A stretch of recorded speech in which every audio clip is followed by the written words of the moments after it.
vous avez vu, on est dans cette série intitulée 1. Pas 1, ok? 1, pas le 1, attention, non, 1, non, 1, uno, ok? Cette série-là, c'est une série que Dieu m'a donnée pour poser des bons jalons, de bonnes fondations pour l'Église. Pour qu'on comprenne ce que nous sommes en train de faire, ce que nous sommes ici. Pas seulement en train de faire, mais ce que nous sommes. Ce que nous sommes appelés à être. J'aimerais, avant d'entrer dans le 4e dimanche, oh, alléluia, le 4e dimanche de cette série 1, et j'aimerais qu'on puisse prier simplement. Seigneur Dieu, ouvre nos cœurs, ouvre notre intelligence, conduis-nous dans ta parole qui est la vérité. Instruis-nous par toi, Saint-Esprit. Nous voulons soumettre toutes nos pensées à ta conduite, Saint-Esprit. Et nous te demandons ta grâce, ta bénédiction sur nos vies. Au nom de Jésus. Amen. Amen. 1. On a vu plusieurs choses durant les 3 premiers dimanches. Si vous avez loupé, laissez-moi vous aider en resynthétisant un peu tout cela. L'Église, le terme initial utilisé par Jésus la première fois qu'il parle de l'Église, le terme qu'il a employé, c'était Ecclésia. Ecclésia, j'ai déjà beaucoup utilisé ce terme. À chaque fois que j'utilise le terme Ecclésia, c'est Église. On a vu, la première des choses, c'est savoir pourquoi on est là. Si on veut comprendre ce qu'est l'Église, ce qu'est l'Ecclésia, il faut savoir pourquoi on est là. Savoir quelle est la cause. Qu'est-ce que je viens faire là le dimanche chez Pasteur Claire et Simeon? Quel est l'intérêt? Quelle est la cause? Et la cause, elle nous a été donnée par la constitution du royaume de Dieu, la Bible. Ça, c'est la constitution du royaume de Dieu. Ça, c'est la Bible.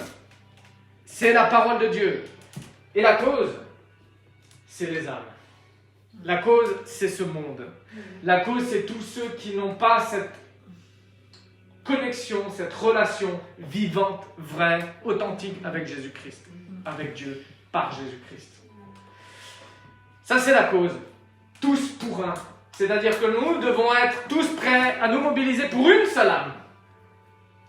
Mais nous avons vu aussi que l'Église, l'Ecclésia, c'est un organisme. C'est-à-dire, ça implique que cet organisme, qui n'est pas une organisation, c'est un organisme, c'est vivant, ça bouge, c'est productif, ça accomplit certaines choses que Dieu veut faire à travers elle. Et nous avons vu la dernière fois, tous par un, que Jésus-Christ est la tête, c'est-à-dire le système nerveux central de son corps, l'Église. Si vous avez loupé ce message la dernière fois, regardez-le, il est sur YouTube. Regardez ce que Jésus fait. Il donne, il a donné à son Église, et tous les jours il donne à son Église. Tous les jours il donne à son Église. Éphésiens 4 nous dit que Jésus donne les uns comme apôtres, prophètes, évangélistes, pasteurs, enseignants, à son Église. Il fait des cadeaux, mais il donne chacun d'entre vous à son Église. Vous êtes un cadeau pour l'Ecclésia. Vous êtes un cadeau dans l'Ecclésia. Et ça, c'est tellement important parce que Jésus est celui qui donne, qui ordonne. Il donne des ordres. Et on l'a vu dans l'école 10 puissance 10. Jésus donne des ordres. Faites des disciples, par exemple. Premier ordre. Et il coordonne. C'est-à-dire qu'il est capable aussi de recevoir ce que le corps est en train de vivre. Il comprend ce que toi tu vis. Il comprend ce que toi, Nathalie, tu es en train de vivre. Et il est prêt à coordonner pour que ce que tu es en train de vivre puisse trouver une réponse dans son Église. Et ça, c'est fantastique. On va voir aussi dans la dernière de cette série que nous sommes une famille. Mais aujourd'hui, j'aimerais que l'on puisse voir une chose. On va voir comment nous sommes décrits par la parole de Dieu sous un regard différent. Et je vous invite à ouvrir vos Bibles dans Apocalypse 19, verset 14. On va lire beaucoup aujourd'hui. Aujourd'hui, je n'ai pas d'illustration. Aujourd'hui, c'est le quatrième dimanche. J'avais une illustration par dimanche. Mais aujourd'hui, c'est un dimanche, c'est un enseignement pour plonger dans la parole.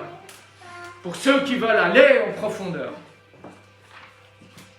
Alors, bienvenue à l'église Ephraim. C'est le dernier livre de la Bible, mon frère. Apocalypse. Chapitre 19, verset 14. Les armées qui sont dans le ciel suivaient Jésus sur des chevaux blancs. L'Apocalypse, c'est la révélation des temps de la fin. Ok? Et là, l'apôtre Jean qui voit ces visions, il voit des armées qui sont dans le ciel avec Jésus-Christ. Et elles sont revêtues d'un fin lin blanc et pur. Si on remonte plus haut dans l'Apocalypse, on comprend de qui il s'agit là. Ces armées, c'est nous. C'est nous. L'armée du Seigneur, c'est tous les chrétiens, tous ceux qui ont cru et placé leur foi en Jésus-Christ et qui seront avec lui éternellement. Mais un jour, ils vont faire cela. Ils vont mener une nouvelle guerre. La guerre sur cette terre, elle est spirituelle. Elle est spirituelle. On ne se bat pas contre la chair ni le sang. Mais il y a bien une armure de Dieu qui nous est donnée, Éphésiens 6. Et donc ça veut dire qu'il y a une armée, quelque part. Et aujourd'hui, j'aimerais qu'on puisse regarder l'Ecclésiaste sous le prisme de l'armée. Parce qu'un jour, elle sera amenée à mener un nouveau combat.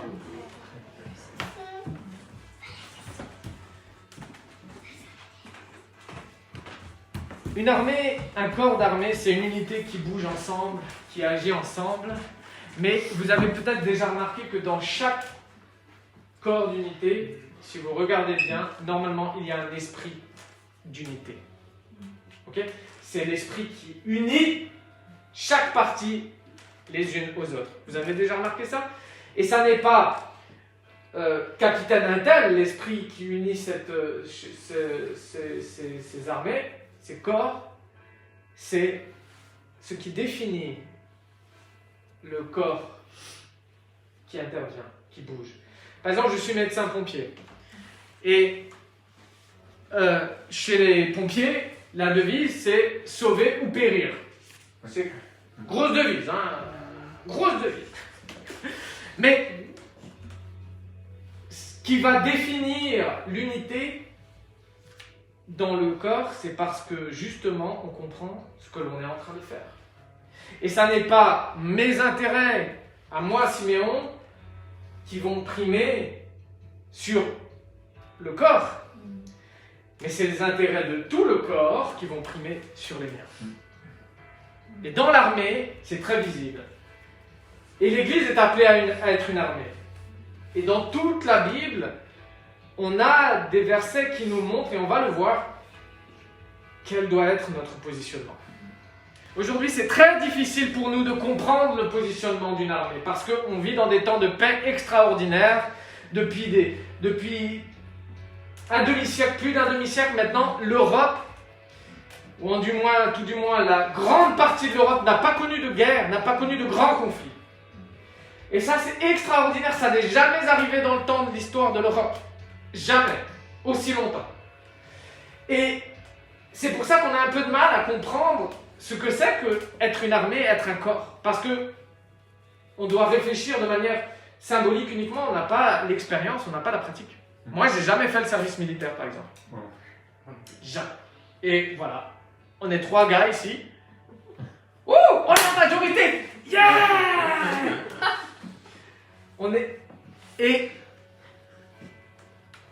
Aucun de nous n'a fait le service militaire. Exempté. Oui, mais peu importe. Dans ma génération, il n'y en a aucun qui a fait le service militaire. Et c'est pour ça que c'est un peu compliqué de saisir cette notion de corps et d'unité. Qu'est-ce qu'une unité de corps, une unité d'armée?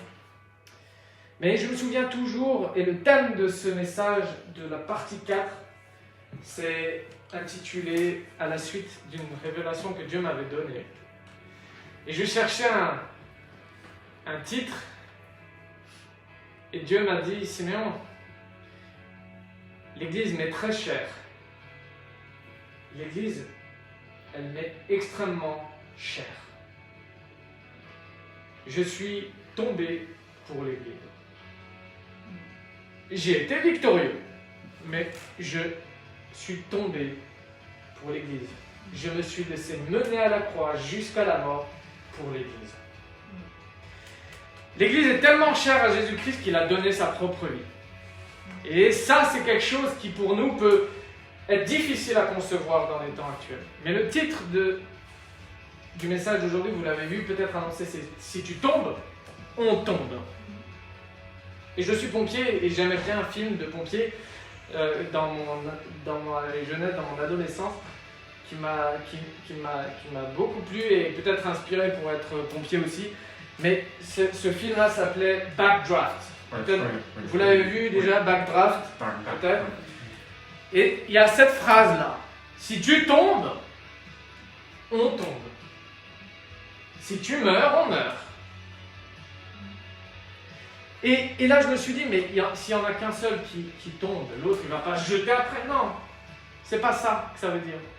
Ça veut dire que si une partie du corps, de l'unité, tombe, toute l'unité tombe avec elle. Où est-ce qu'on retrouve ça dans la Bible? 1 Corinthiens 12. Si un membre souffre, tout le corps souffre avec lui. Mais dans l'Ecclésiaste aussi, il dit, il vaut mieux que 2 soient ensemble, 2 valent mieux qu'un, parce qu'ils retirent un bon salaire de leur travail. S'ils tombent, l'un relève l'autre. S'ils tombent, il y a même, on pourrait même le traduire quand ils tombent, l'un relève l'autre. Et c'est au pluriel, c'est pas quand l'un tombe, c'est quand il tombe, l'un relève l'autre. Chaque combattant sait que sa vie dépend de l'autre. Et ça doit être pareil dans l'Église. Même si c'est un concept difficile, on doit discerner ce que nous sommes en train de faire. Ce que nous sommes ici, en train de devenir. On doit comprendre de quoi nous faisons partie. Et mes enfants comprennent bien l'Église parce qu'ils vivent l'Église tous les jours. Je le dis toujours, quand je viens à l'Église, je ne vais pas à l'Église. J'amène l'Église dans ma famille élargie. Parce que mon Église, la première que Dieu me donne, c'est dans ma famille. Même si on est seul, on peut établir l'Église. Il suffit de faire une seule connexion. Même dans les temps actuels, c'est possible. Quand je vais chez Pascal, qui est seul, on est à l'Église. Et quand je vais chercher Pascal, pour le ramener à l'Église, je ne vais pas chercher Pascal pour le ramener à l'Église. Je vais chercher l'Église pour le ramener dans ma famille élargie. Tu comprends? Nous sommes l'Église. Et ici, nous sommes la famille élargie. Et quand je vais te chercher, je cherche l'Église pour la ramener dans ma famille élargie. C'est ça la dimension spirituelle que l'on doit vivre. Ça a toute son importance parce que j'aimerais qu'on puisse comprendre aujourd'hui l'importance de l'autre. L'importance de l'autre qui est à côté. La semaine dernière, on a vu que Jésus est celui qui donne à son Église, qui ordonne, qui coordonne, comme je l'ai dit. Il est le système nerveux central. Ok? On a compris que l'Église doit donc être dépendante de lui, tous par un. Ok? Le premier thème, tous pour un, c'est-à-dire celui qui est dehors, qui ne connaît pas Jésus-Christ. Le deuxième thème, bouge ton corps, c'est-à-dire que nous sommes un corps vivant, un organisme vivant. Le troisième thème, la semaine dernière, tous par un, dépendant de Jésus-Christ. Jésus est le système nerveux central. Et si vous n'avez pas vu ce message, regardez ce message, ça va vous parler. Ça, c'était une révélation que Dieu m'avait donnée. Mais aujourd'hui, on va comprendre une chose. C'est que dans le corps, il y a une dépendance à la tête qui est Jésus-Christ, c'est-à-dire le système nerveux central. Mais il y a une interdépendance les uns aux autres. J'ai besoin de vous. J'ai besoin de vous. J'ai besoin de chacun d'entre vous. Et nous avons besoin les uns des autres. On va ouvrir nos Bibles dans le texte qui fait socle pour cette série 1, dans 1 Corinthiens 12, versets 22 à 27. 1 Corinthiens 12, versets 22 à 27, pardon.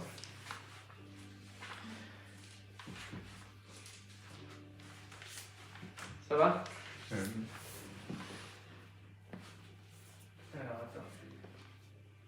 Gilles, je peux te demander juste d'aider Pascal, s'il te plaît. Merci. 1 Corinthiens 12, versets 22 à 27. Je vais vous le dire.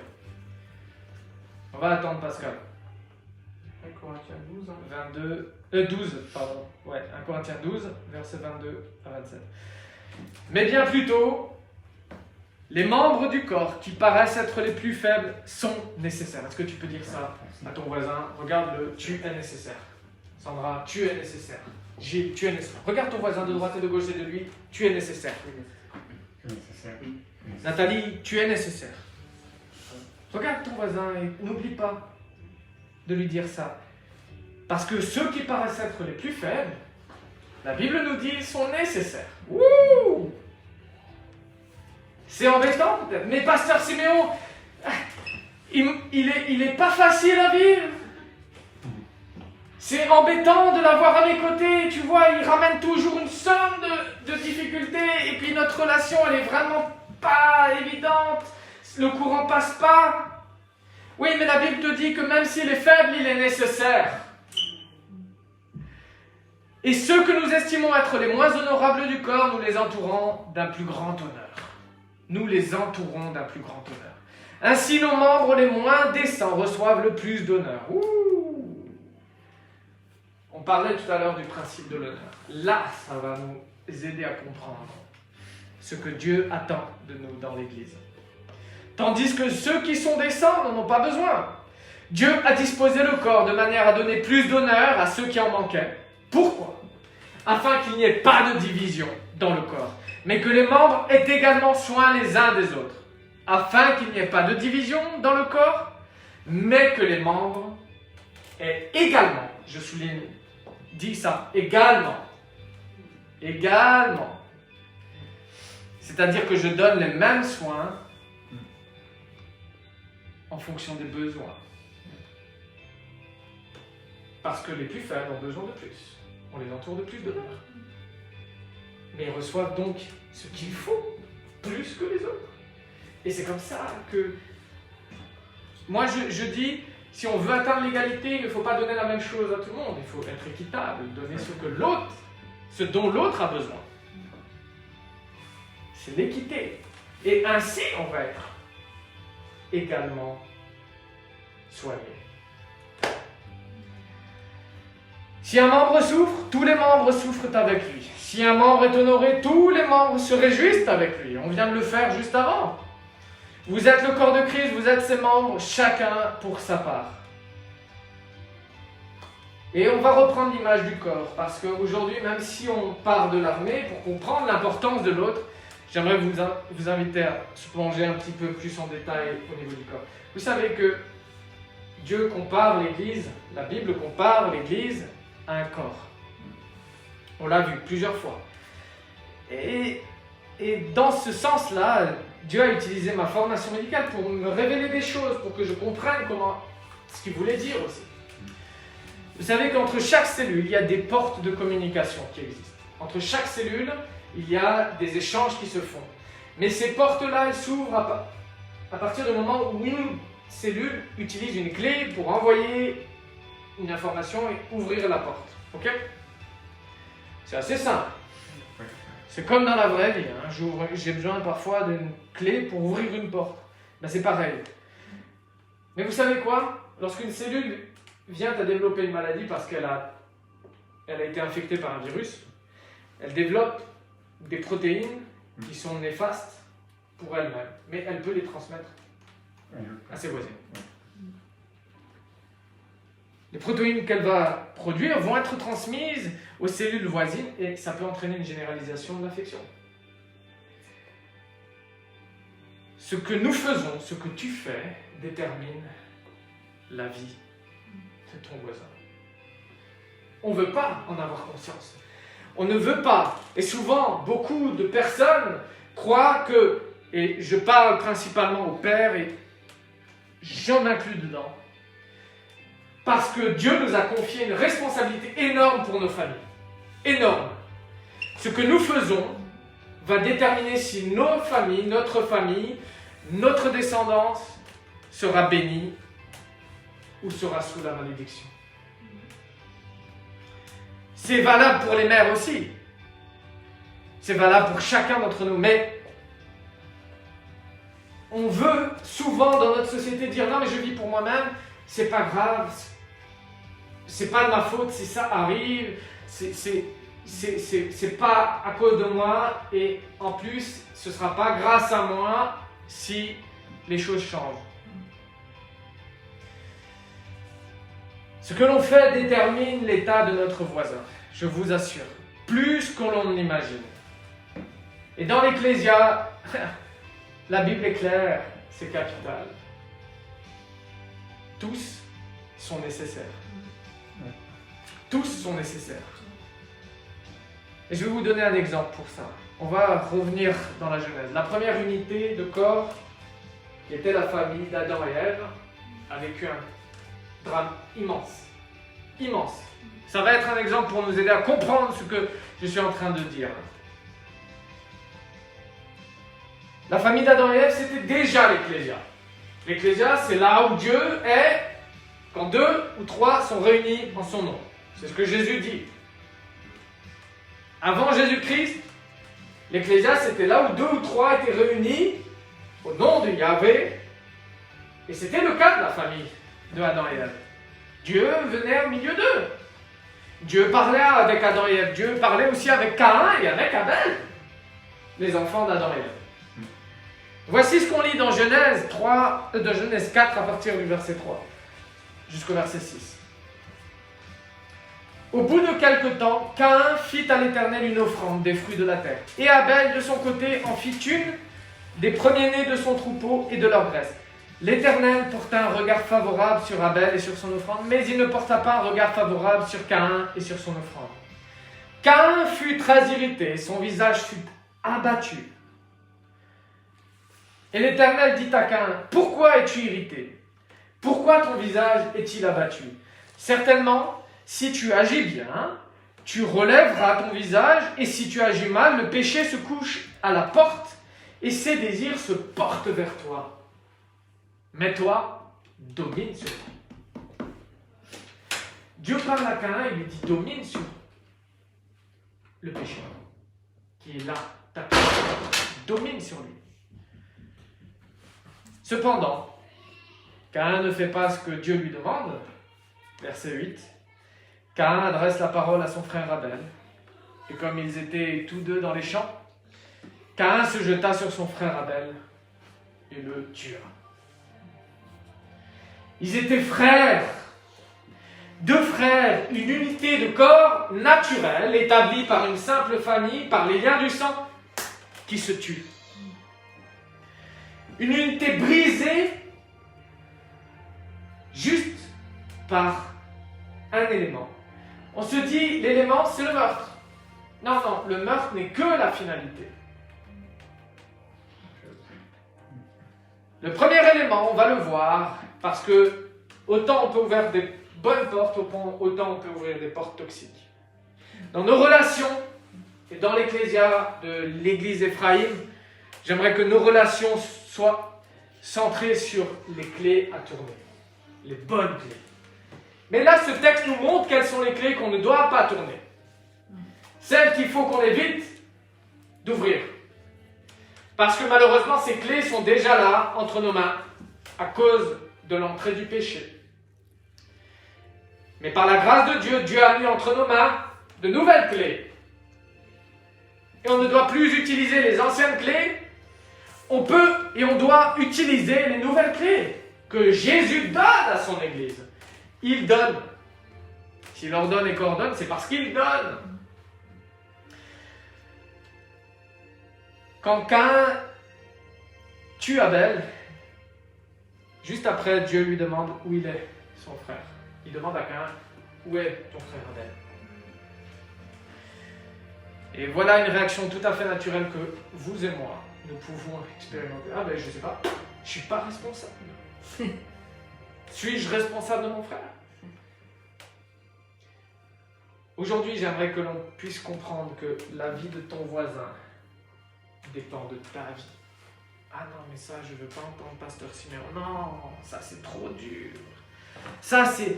Attends, ça veut dire que moi, ce que je fais va déterminer ce qu'il va faire, ce qu'il va être. Oui, oui, oui, oui, oui, oui, oui. Non, mais moi, je vis pas pour ça.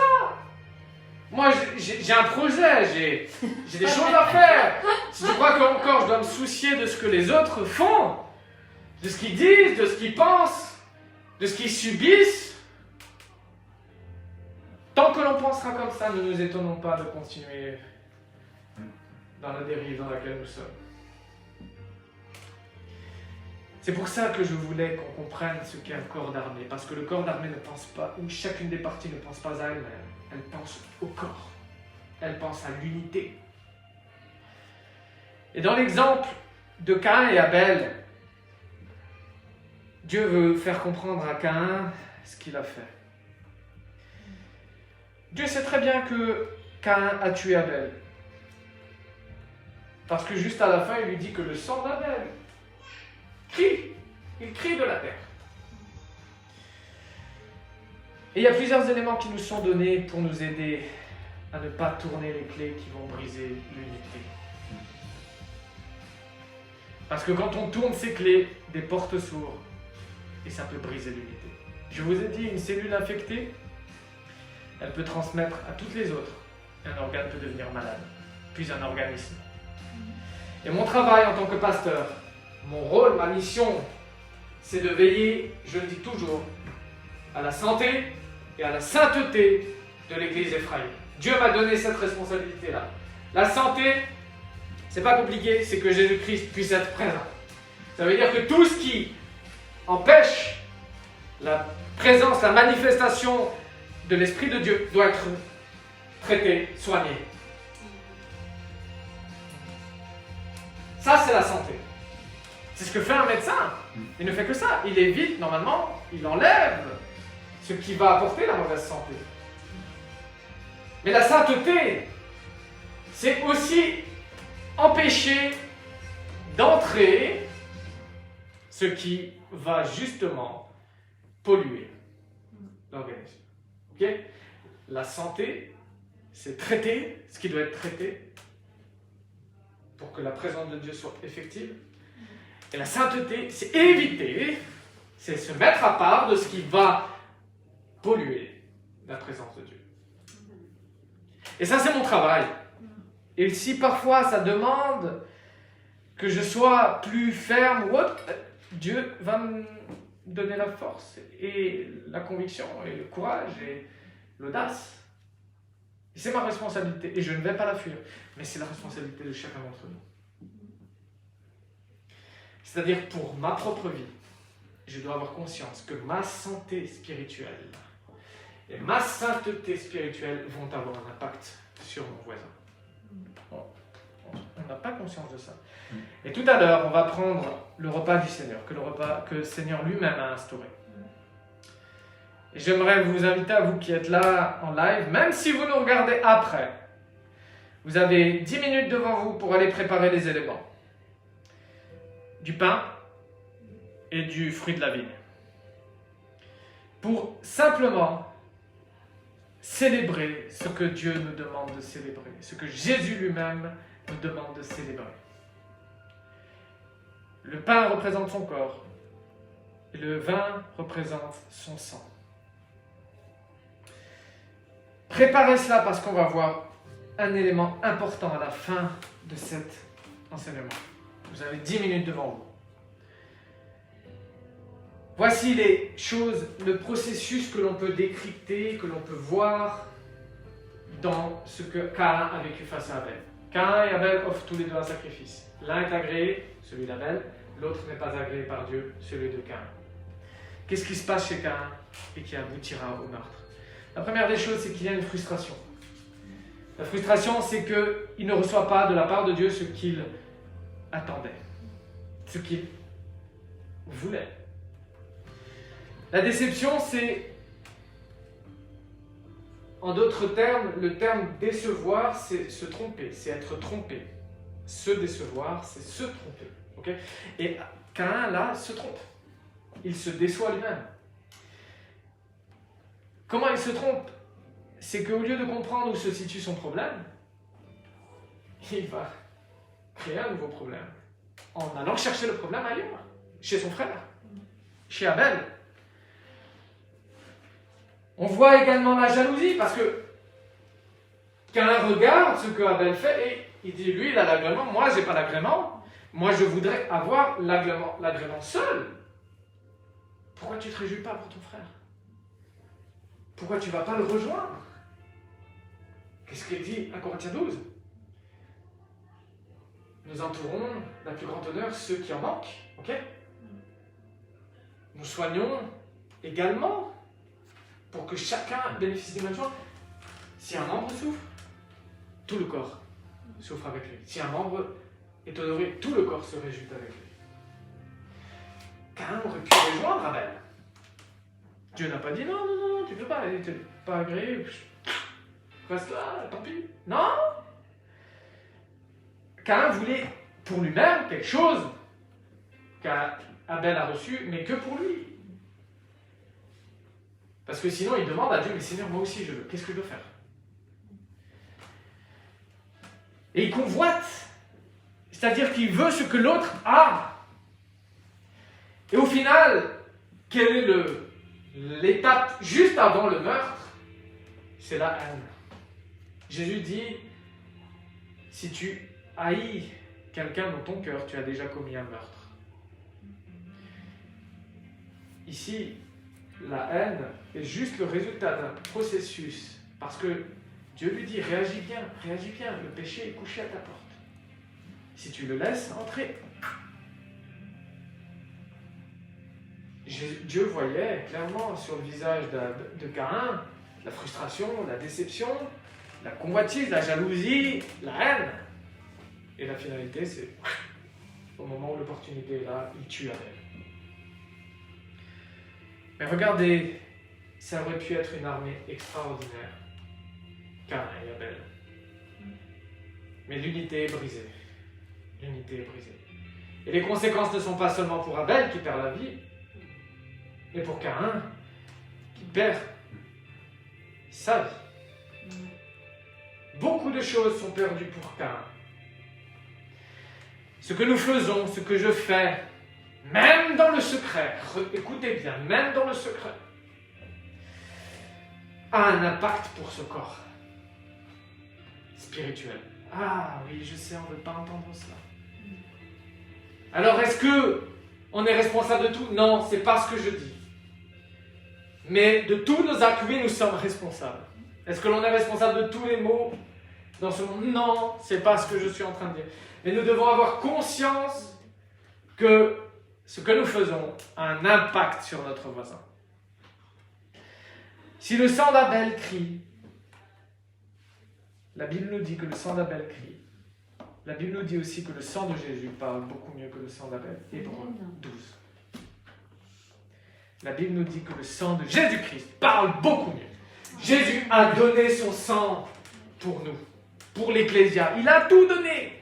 Alors on doit comprendre que ce corps est bien plus important aux yeux de Jésus-Christ qu'on l'imagine.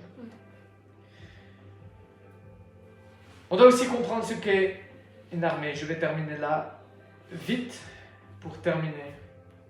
Quelles sont les clés de l'unité? Si tu tombes, on tombe. Si tu tombes, on tombe. Est-ce qu'on peut avoir cet amour-là? Si tu tombes, on tombe. La première clé de l'unité, c'est l'amour. Et j'aimerais vous montrer une chose. Je vais le diffuser parce que je me suis souvenu de cela cette semaine.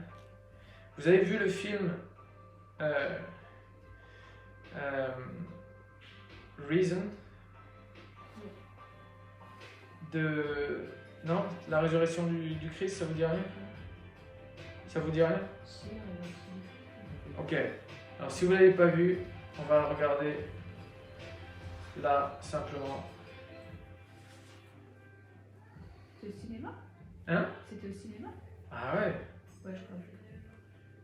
C'était au C'est là cinéma. où on voit plein de souffrances de Jésus, c'est ça? Non, ça c'est la Passion.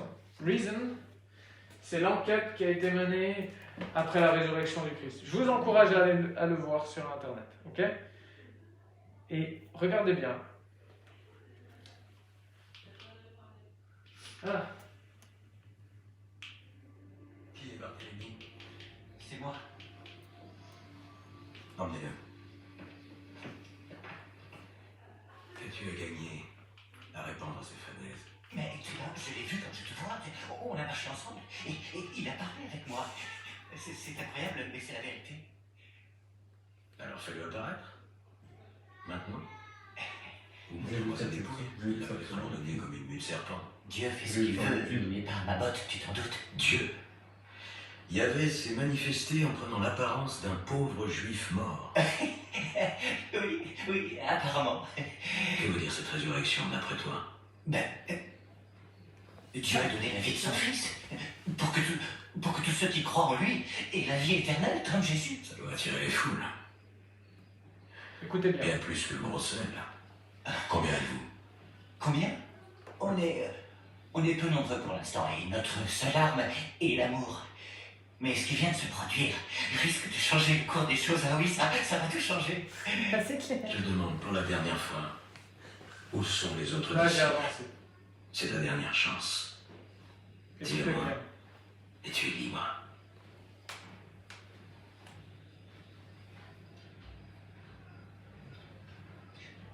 J'ai ta parole. Tu as ma parole. Oui, c'est ça. Où sont-ils?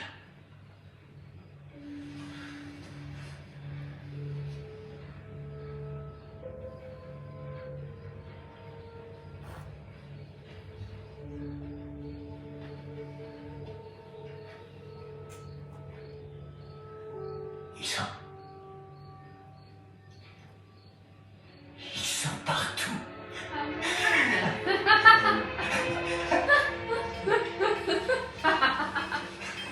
Yes! Est-ce qu'on peut Amen. applaudir Jésus-Christ pour ça? Wouh!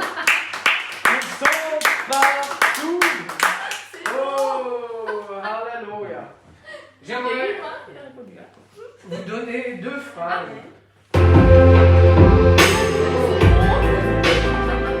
Deux phrases simples. Notre seule arme, c'est l'amour. Amen. Qui a une arme? Une armée. Quand j'ai entendu cette phrase dans ce film, ça m'a choqué tout de suite. J'ai dit, Amen, ça c'est notre arme. C'est une arme. C'est une arme. Et ce qui vient de se passer va changer le cours des choses. Une armée dont l'arme est l'amour change le cours des choses. Et qu'est-ce qui a changé? C'est que ce qu'il vient de dire est vrai. Ils sont Ils sont partout. partout. Amen. Partout. Et ça, c'est formidable.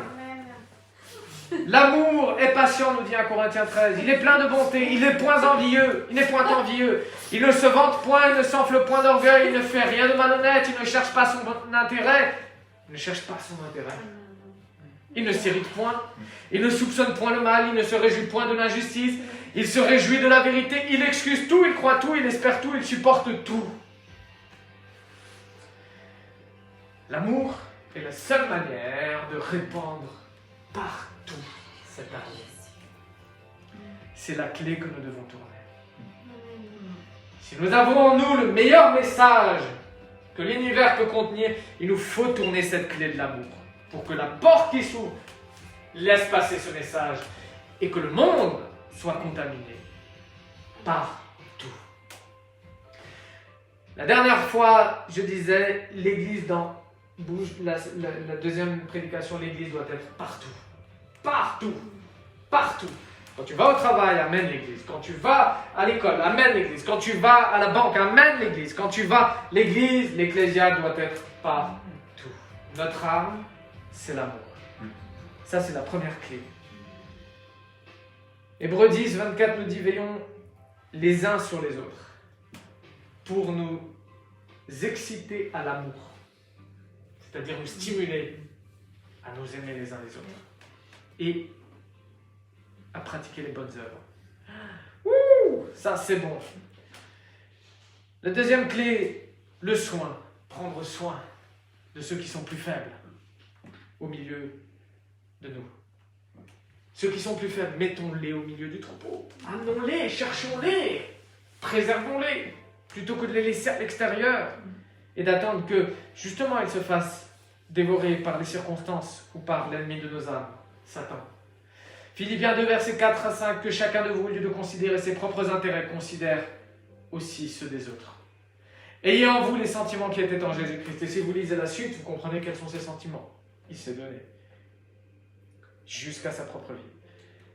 Une autre clé à tourner, la confession. Dans l'Église, nous pouvons et nous sommes invités à être libres de confesser nos péchés. Alors, à l'Église Ephraim, on ne va jamais confesser publiquement comme ça, à la vindicte publique, ce que nous avons à confesser. Non. Mais nous devons avoir la liberté de trouver quelqu'un ou plusieurs personnes pour, comme nous dit Jacques 5,16, confesser vos péchés, c'est-à-dire vos fautes, c'est-à-dire ce qui vous sépare de Dieu, les uns aux autres, priez les uns pour les autres, afin que vous soyez guéris. Ça, c'est un résultat sûr. Mais si on tourne par la clé de la confession, ça n'arrivera jamais. La guérison dépend aussi de notre confession, les uns aux autres. Et je ne dis pas prêtez votre bouche à n'importe quelle oreille. Non.